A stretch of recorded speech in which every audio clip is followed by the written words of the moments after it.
Assalamualaikum warahmatullahi wabarakatuh. Nama saya Nurul Syahidah binti Abu Ufiq, nombor matrik A163168.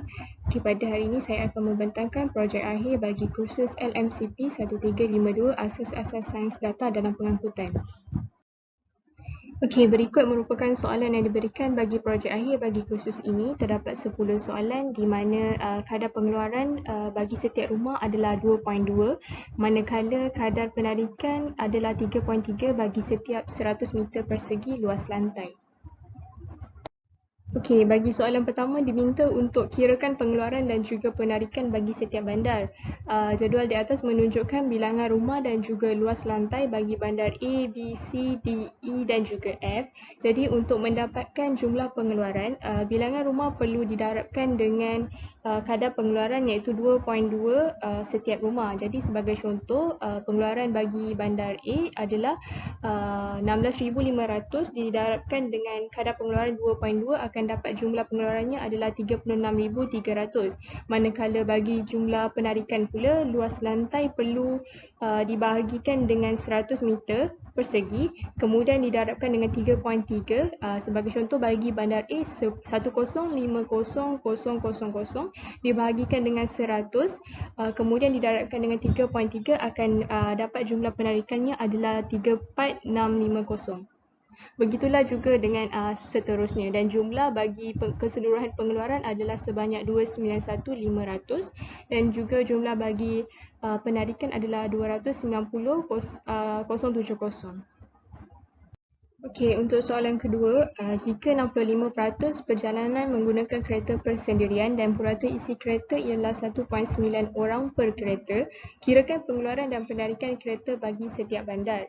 Okey, formula bagi nilai pengeluaran dan penarikan baru adalah pengeluaran awal atau penarikan awal didarabkan dengan 65%, kemudian didarabkan dengan 1/1.9. Bagi sebagai contoh, bagi bandar A, nilai pengeluaran awal adalah 36,300 didarabkan dengan 65% dan didarabkan dengan 1/1.9 akan dapat nilai pengeluaran baru adalah sebanyak 12,418. Manakala bagi penarikan pula, penarikan awal adalah 34,650 apabila didarabkan dengan 65% didarabkan dengan 1/1.9, nilai penarikan baru adalah sebanyak 11,854. Begitu juga bagi bandar B, C, D, E dan juga F, dan jumlah keseluruhan bagi pengeluaran baru adalah 99,724, manakala jumlah keseluruhan baru bagi penarikan adalah 99,235. Okey, soalan ketiga, kirakan semula pengeluaran dan penarikan supaya jumlah pengeluaran dan penarikan menjadi sama. Jadi, jumlah pengeluaran sebelum ini adalah sebanyak 99,724, perlu ditambahkan dengan jumlah penarikan sebelum ini yang baru sebanyak 99,235, kemudian akan dibahagikan dengan 2 dan akhirnya akan mendapat jumlah yang sama bagi pengeluaran dan penarikan iaitu sebanyak 99,480. Okey, bagi soalan keempat, kirakan matriks perjalanan asal dan tujuan. Data-data bagi pembinaan matriks ini diperolehi daripada jumlah pengeluaran dan juga penarikan yang terdapat di soalan-soalan sebelum ini. Di bahagian menegak menunjukkan nilai pengeluaran, manakala di bahagian mendatang menunjukkan jumlah ataupun nilai penarikan, di mana jumlah penarikan dan juga pengeluaran adalah sama, iaitu sebanyak 99,480. Okey, untuk soalan kelima, jika 70% perjalanan antara bandar menggunakan lebuh raya, kirakan semula matriks perjalanan asal dan tujuan bagi kereta yang melalui lebuh raya tersebut. Langkah pertama perlu mengenal pasti nilai pengeluaran dan juga penarikan bagi semua bandar. Jadi bagi bandar A, nilai pengeluarannya adalah 8,693. Ia diperolehi dengan cara 70% didarabkan dengan nilai pengeluaran yang tercatat di soalan 2 iaitu 12418, maka nilai pengeluaran diperolehi bagi bandar A adalah 8693. Begitu juga dengan penarikan. Jadi berikut merupakan nilai dan juga jumlah pengeluaran dan juga penarikan bagi menghasilkan matriks perjalanan asal dan tujuan bagi kereta yang melalui lebuh raya ini. Kemudian, jumlah pengeluaran perlulah sama dengan jumlah penarikan. Jumlah pengeluaran iaitu sebanyak 69,807 perlu dicampurkan dengan jumlah penarikan iaitu sebanyak 69,464 dan dibahagikan dengan 2 dan jumlah pengeluaran dan penarikan akan menjadi sama iaitu sebanyak 69,636. Maka akan terhasillah matriks perjalanan asalan tujuan yang baharu di mana di bahagian menegak menunjukkan nilai pengeluaran yang baru dan di bahagian mendata menunjukkan nilai penarikan yang baru dan jumlah pengeluaran penarikan adalah sama iaitu sebanyak 69,636. Okey, soalan ke-6 ialah umpukan pengaliran lalu lintas kereta di antara bandar-bandar bagi kedua-dua arah. Sebagai contoh, umpukan perjalanan daripada bandar A ke bandar B adalah sebanyak 7,636. Ia diperolehi dengan menambahkan setiap perjalanan yang melalui antara bandar A dan juga bandar B. Sebagai contoh, 1273 merupakan perjalanan pada bandar A ke B. Kemudian perjalanan daripada bandar A ke C juga melalui bandar A dan B, jadi perlu ditambahkan dengan 1914. Begitu juga dengan A ke D 1825, A ke E 1411, A ke F 1213.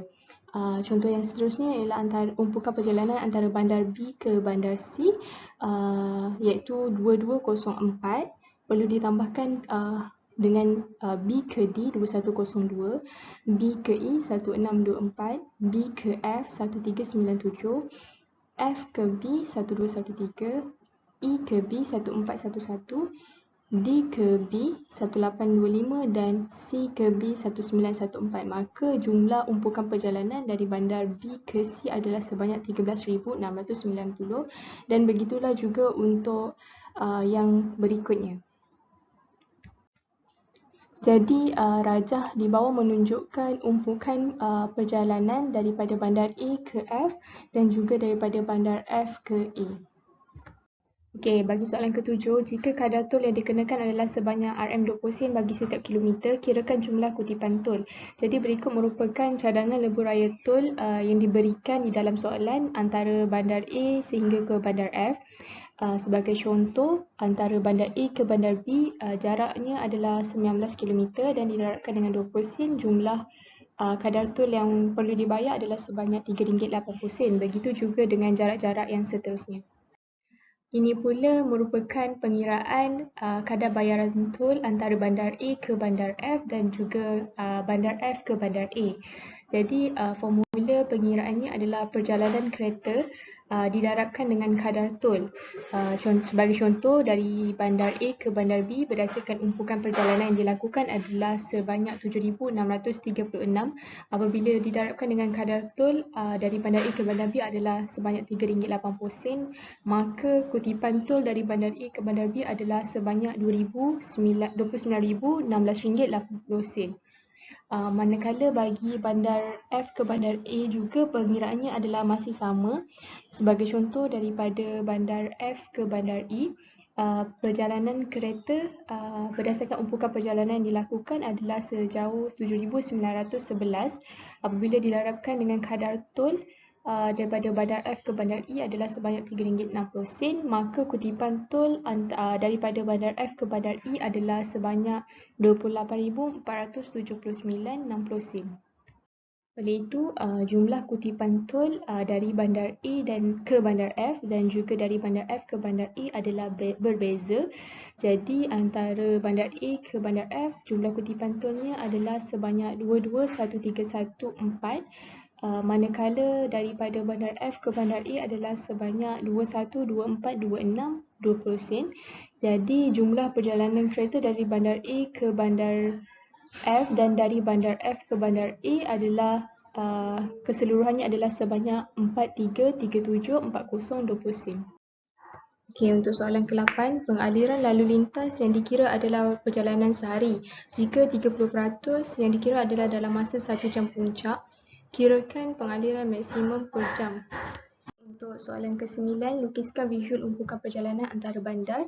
Jadi berikut merupakan visual umpukan perjalanan daripada bandar A ke bandar F. Jadi berdasarkan raja ini didapati bahawa perjalanan banyak dilakukan antara bandar C ke D dan juga daripada bandar D ke E. Dan antara perjalanan yang lebih sikit dilakukan adalah antara perjalanan daripada bandar A ke B ataupun daripada bandar B ke A. Soalan ke-10, jika muatan jalan raya ialah 1,800 kereta per jam, berapa lorong lebuh raya patut dibina? 1 jam pengaliran kereta antara bandar adalah sebanyak 30%. Jadi sebagai contoh, daripada bandar A ke bandar B, jumlah umpukan antara bandar A ke B adalah sebanyak 7,636. Perlu didarabkan dengan 30%, akan dapat 2,291. Kemudian dibahagikan dengan 1,800 kerana dalam masa 1 jam muatan kereta adalah sebanyak 1,800 kereta akan perolehi 1.2728. Jadi untuk jumlah lorong patut dibina daripada bandar A ke bandar B, nilai ni perlu digenapkan kepada 2 lorong. Begitu juga dengan pengiraan untuk bandar-bandar yang seterusnya. Ini pula pengiraan untuk bandar F ke bandar A dan cara pengiraannya adalah masih sama seperti pengiraan daripada bandar A ke bandar F tadi. Itu sahaja daripada saya. Sekian, terima kasih.